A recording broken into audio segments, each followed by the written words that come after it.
మహాదేవుడును మన రక్షకుడు అయిన యేసుక్రీస్తు వారి అతి శ్రేష్టమైన పరిశుద్ధమైన నామంలో ఉదయకాల మన్నా అనే చక్కని కార్యక్రమాన్ని చూస్తున్న మీ అందరికీ నిండు హృదయంతో వందనాలండి. దేవుని మహాకృప మీకు తోడై ఉండును గాక. ఎలా ఉన్నారు? దేవుని కృపలో మీరందరూ క్షేమమే కదా? సంతోషంగా ఉండండి. నమ్మదగిన దేవుడు మిమ్మల్ని ఆశీర్వదించును గాక. ప్రియులారా, పరిశుద్ధ గ్రంథంలో నుంచి ఒక చక్కని వాక్యం, మనకు బాగా పరిచయం ఉన్నటువంటి ఒక మాట, అపోస్తలుల కార్యగ్రంథం 16వ అధ్యాయం 25వ వచనాన్ని మనం చదువుకుందాం.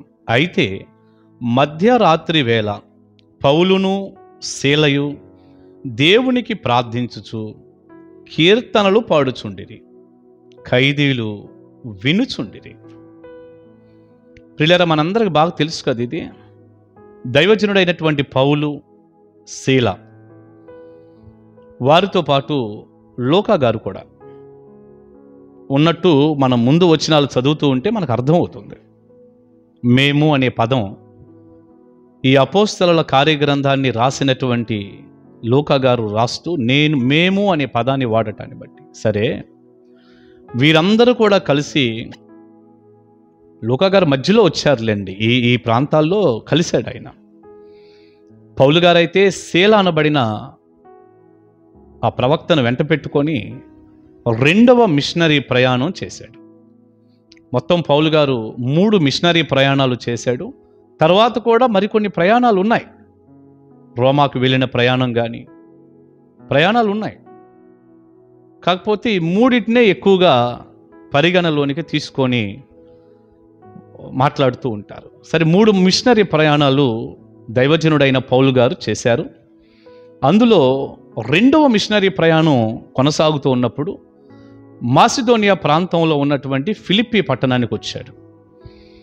అది రోమియులకు చాలా ముఖ్యమైనటువంటి ప్రాంతంగా ఉంది. రోమియుల యొక్క అండర్లో ఆ ప్రాంతం ఉండటం మనం గమనిస్తాం. అక్కడ సోదె చెప్పుకుంటూ దెయ్యం పట్టి ఉన్నటువంటి ఒక అమ్మాయి కనపడితే పౌలు గారు ఆ దెయ్యాన్ని గద్దించి ఆ అమ్మాయిలో నుంచి దెయ్యాన్ని వెళ్ళగొట్టాడు. దేవుని సహాయంతో దేవుడు వెళ్ళగొట్టాడు. ఆ అమ్మాయి సోది చెప్పటం మానేసింది. మరి అంతే కదా, ఇప్పుడు దెయ్యం ఉన్నప్పుడు సోది చెప్పింది, దెయ్యం వెళ్ళిపోయాక సోది చెప్పటం మానేసింది. ఇంతకీ మీరు సోదులు నమ్ముతారా? ఏమండి, మేము క్రైస్తవులం, దేవుని పిల్లలు, మేమెందుకు నమ్ముతామని అంటారా? మంచిదే. ఒకవేళ ఎవరైనా బయట వాళ్ళు గనక ఈ వీడియో చూస్తుంటే నేను మిమ్మల్ని అడుగుతున్నాను, సోది చెప్పించుకునే అలవాటు మీకుందా? అస్సలు మంచిది కాదండి. ఇక్కడ దెయ్యం పట్టి సోది చెబుతుంది అని ఈ వాక్యంలో మనం చూస్తాం. కావాలంటే మీరు కూడా చూడండి ఆ వచనాన్ని నేను చదువుతాను. 16వ వచనం. మేము ప్రార్థనా స్థలమునకు వెళ్ళుచుండగా పుతోను అను దెయ్యము పట్టినదై సోదె చెప్పుట చేత తన యజమానులకు బహులాభము సంపాదించుచున్న ఒక చిన్నది మాకు ఎదురుగా వచ్చాను. చూసారా, యజమానులకి అంటే ఆ రోజుల్లో మరి బానిసలుగా కొంతమంది మనుషుల్ని కొనుక్కునే అలవాటు. ఇప్పుడు కనుక బైకు, కార్లు మనం ఎట్ట కొనుక్కుంటున్నామో అట్లా డబ్బులు ఇచ్చేసి కొనుక్కుంటారు. ఇక వారు చెప్పిందంతా చేయాలి. ఆ రీతిగా కొనబడిన అమ్మాయి సోది చెప్పాలి, డబ్బు తెచ్చి ఇవ్వాలి, యజమానులకి బాగా లాభం. దెయ్యం పట్టి సోది చెప్తుంది. ఆ తర్వాత మీరు 19వ వచనం గనక మనం చదివితే, ఆమె యజమానులు తమ లాభ సాధనము పోయేనని చూచి. ఎందుకు పోయింది? లాభం అంటే సోది చెప్పటం మానేసింది. ఈ మధ్యలో మనం చదివిన 16, 19 వచనాలకు మధ్యలో ఏముందంటే, పౌలు గారు ఆ దెయ్యాన్ని గద్దించాడు. పోయి అమ్మాయిలోంచి వదిలిపెట్టి యేసు నామములో అన్నాడు, పోయింది. దెయ్యం పోయాక నేనేంటి సోది ఏంటని ఆ అమ్మాయి సోది చెప్పటం మానేసి దేవుని తట్టు తిరిగింది. దేవుని తట్టు తిరిగింది అన్నటువంటి మాటలు ఇక్కడ మనం కనపడవు, కానీ అదే జరిగి ఉంటుందని నేను చెప్తున్నాను. ఎందుకంటే సోది చెప్పటం అయితే మానేసింది, క్లియర్. కనుక మీరెవ్వరూ కూడా సోదుల జోలికి వెళ్ళొద్దు. అందులో నిజమేమీ లేదు. దేవుణ్ణి నమ్ముకోండి, యేసు ప్రభువారిని నమ్ముకోండి, దేవుడు మిమ్మల్ని దీవిస్తాడు. మొత్తానికి ఈ కార్యక్రమం జరిగింది కదా. ఇక ఆమె సోది చెప్పటం మానేస్తే యజమానులు మా లాభం పోయిందని చాలా కోపం వచ్చింది వాళ్ళకి. ఎవరి మీద? పౌలు శీల మీద. వారిని పిలిపించి గ్రామపు చావడిలోనికి, పౌలును శీలను పట్టుకొని గ్రామపు చావడిలోనికి అధికారుల యొద్దకు ఈడ్చుకొని పోయి న్యాయాధిపతిలో యొద్దకు తీసుకొని వెళ్ళి, లేనిపోయిన మాటలు మనం రోమీలు మనం అంగీకరించటానికైనా చేయటానికైనా అసలు ఏమాత్రం కుదరని వాటిని వీళ్ళు బోధిస్తున్నారని లేనిపోయిన మాటలన్నీ చెప్పి, ప్రియులారా, మరి అప్పుడు న్యాయాధిపతులు ఆజ్ఞాపించారు. ప్రజలందరేమో దొమ్మిగా వచ్చారు. న్యాయాధిపతులు వారి వస్త్రాలను లాగివేసి వారిని బెత్తాలతో కొట్టుడని ఆజ్ఞాపిస్తే ప్రియులారా భయంకరంగా కొట్టబడ్డారు. కొట్టారు. వస్త్రాలు తీసివేసి భయంకరంగా కొట్టేశారు. వస్త్రాలు లాగేశారంట. కొట్టారు. చాలా దెబ్బలు కొట్టారు అని ఉంటుందండి. 23వ వచనం మనం చూస్తే వారు చాలా దెబ్బలు కొట్టి, చాలా దెబ్బలు కొట్టి వారిని చెరసాలలో వేసి భద్రంగా కనిపెట్టవాలనని చెరసాల నాయకునికి ఆజ్ఞాపించారు. అతడు అట్టి ఆజ్ఞ పొంది వారిని చెరసాల లోపలికి త్రోసి వారి కాళ్ళకు బొండ వేసి బిగించాడనుంది. అసలు ఆ మాట మీరు గమనించారా? బొండ వేసి బిగించాడంట. తెలుసండి మీకు? ప్రియులారా, దెబ్బలు తిన్నారు, రక్తం అంతా కారుతుంది, మామూలు విషయం కాదు. మళ్ళీ కాళ్ళకు బొండ. బొండ అంటే ఏమిటి? ప్రియులారా, 2 చెక్కలు ఇలా ఉంటాయి. కాలు ఇలా పెడతానికి ఒక రంధ్రం, ఈ కాలు పెడతానికి ఒక రంధ్రం. సగానికి చెక్క ఇలా పైకి వస్తుంది, 2 కాళ్ళు దాంట్లో పెట్టారు, మళ్ళీ చెక్క ఇలా వేసేశారు, వేసేసి బిగించారు. ఇప్పుడు వాళ్ళు కదలటానికి లేదు, ఆ చెక్కలో ఇరుక్కుపోయారు. ఆ రంధ్రాల్లో నుంచి కాళ్ళు బయటకు ఉంటాయి. మళ్ళీ 2 చెక్కలు ఇలాగ పైకి మూతలాగా వేసేసేసరికి బిగిచ్చేస్తే ఇక వాళ్ళు ఎక్కడికి వెళ్తారు? ఆ ఇద్దరు వ్యక్తులకి కూడా భయంకరమైనటువంటి విధానం ఇది. బొండ వేసి బిగించేశారు. చెక్కల్లో కదలటానికి లేదు, రక్తం అంతా కారిపోయి ఉంది. బహుశా మరి చేతులు కూడా సంఖ్యలు వేశారేమో. ఎంత భయంకరమైనటువంటి పరిస్థితి. కానీ అంత కష్టంలో ఉండి, అంత బాధలో ఉండి, ప్రియులారా, ఊహిస్తుంటే కూడా చాలా బాధగా ఉంటుంది. అలాంటి ఒక కష్టంలో ఉండి 25వ వచనం, అయితే మధ్యరాత్రి వేళ పౌలును శీలయు దేవునికి ప్రార్థించుచు కీర్తనలు పాడుచుండిరి అన్నాడు. వాస్తవంగా ఈ చెరసాల లోపల ఈ సంఘటనలో లోకా ఉన్నట్టుగా ఏమీ చెప్పలేదు కాబట్టి మనం మాట్లాడుకోవాల్సిన అవసరం లేదు. వాస్తవంగా వారితో ఉన్నాడు. మరి లోపల వేసేటటువంటి పరిస్థితిలో మరి ఎలా మిస్ అయ్యారో ఒకరు ఉన్నాడు, మనకు తెలియదు. పౌలు శీల అనబడినటువంటి 2 పేర్లే మెన్షన్ చేశారు. వారు ఏం చేస్తున్నారు? దేవునికి ప్రార్థిస్తున్నారు, కీర్తనలు పాడుతున్నారు, ఖైదీలేమో వింటున్నారు. మధ్యరాత్రి వేళ. ప్రియబిడ్డ, నేను మిమ్మల్ని అడుగుతున్నాను,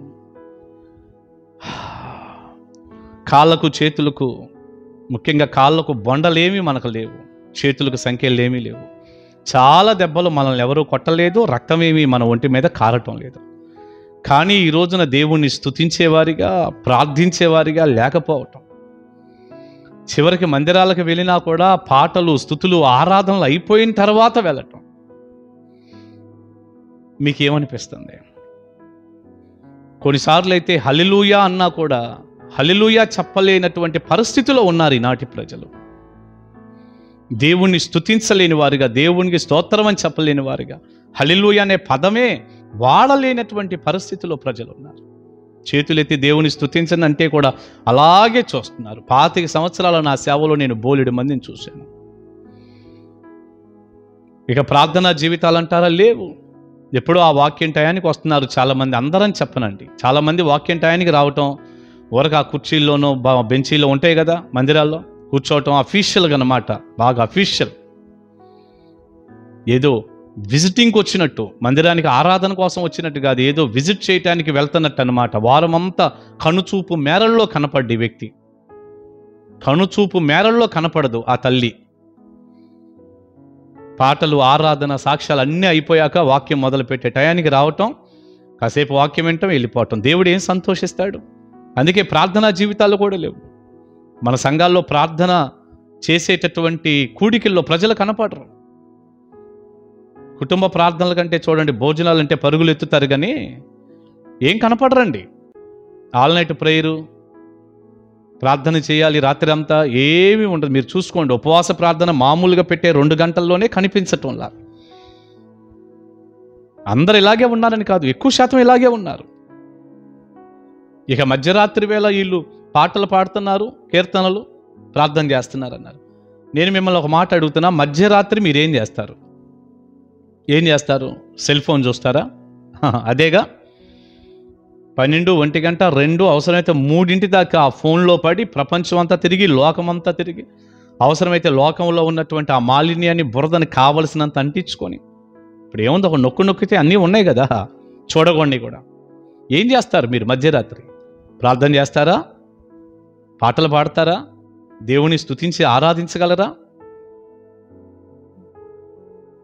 ఎంతో దుఃఖకరంగా ఉంది. అందుకే ఎండిపోయిన వాతావరణం మనం చూస్తున్నాం. ప్రియ దేవుని బిడ్డ, కాళ్ళకు బొండ వేసి బిగిస్తే శరీరం అంతా చాలా దెబ్బలు కొట్టి రక్తమంతా కారుతూ బాధ మంట కలుగుతుంటే, అలాంటి స్థితిలో కూడా వాళ్ళు దేవుణ్ణి ఆరాధన చేశారు. మనం కూడా అలాగే ఉందాం, దేవుణ్ణి ఆరాధిద్దాం, ప్రార్థన చేద్దాం, స్తుతులు చెల్లిద్దాం, పాటలు పాడదాం. అననుకూల సమయంలో కూడా అలాగ ఉందాం, కష్టంలో కూడా దేవుణ్ణి ఆరాధన చేద్దాం, దెబ్బలు కొట్టినా ఆరాధన చేద్దాం, శ్రమైనా ఆరాధన చేద్దాం. ఏదైనా చెడు పాపం ఉంటే, దైవజనుడిగా నేను చెప్పిన మాటల ద్వారా దేవుడు నీతో ఏమైనా మాట్లాడుంటే మార్చుకో, మారు మనసు పొందు. ఇదిగో వీరిలాగా మనం ఉందాం, పౌలు శీలలాగా మనం ఉందాం. తప్పకుండా దేవుడు సంతోషిస్తాడు, దీవిస్తాడు. ఒక్కసారి ఆగి ఆలోచించు. దైవాశీస్సులు మీ అందరికీ ఉండునుగాక. ఆమేన్. ప్రార్థన చేసుకుందాం. పరిశుద్ధుడు అయిన తండ్రి, ప్రేమగల ప్రభువా, మీకు వందనాలయ్యా. విత్తబడిన చక్కని సందేశం మీ బిడ్డలకు దీవెనకరంగా చేయండి. పౌలు శీల ఎలా ఉన్నారు?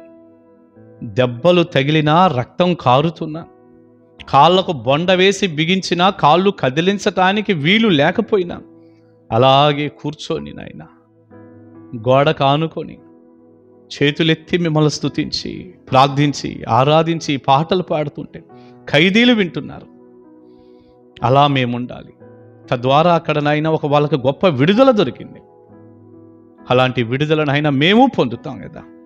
ఇదిగో ఈ విధానంలో ఉండటానికి మాకు సహాయపడుతుంది. ఎంతమంది బిడ్డలైతే మనసు మార్చుకుంటున్నారు, వారందరికీ కూడా ఆ చెరసాలలో ఉన్నవారికి ఎలా విడుదల దొరికిందో ఆ రీతిగా ప్రతి బంధకం నుండి విడుదల దొరుకునుగాక. సాయపడండి, మహిమ పొందండి. యేసయ్య శక్తిగల నామాన్ని ప్రార్థన అడుగుచున్నాను తండ్రి. Amen, amen. God bless you. దేవుని కృప మీకు తోడే ఉండునుగాక. గొప్ప విడుదల దేవుడు మీకు ఇచ్చునుగాక. ఆమేన్. కలుసుకుందాం ఉదయకాలం మన్నాలో.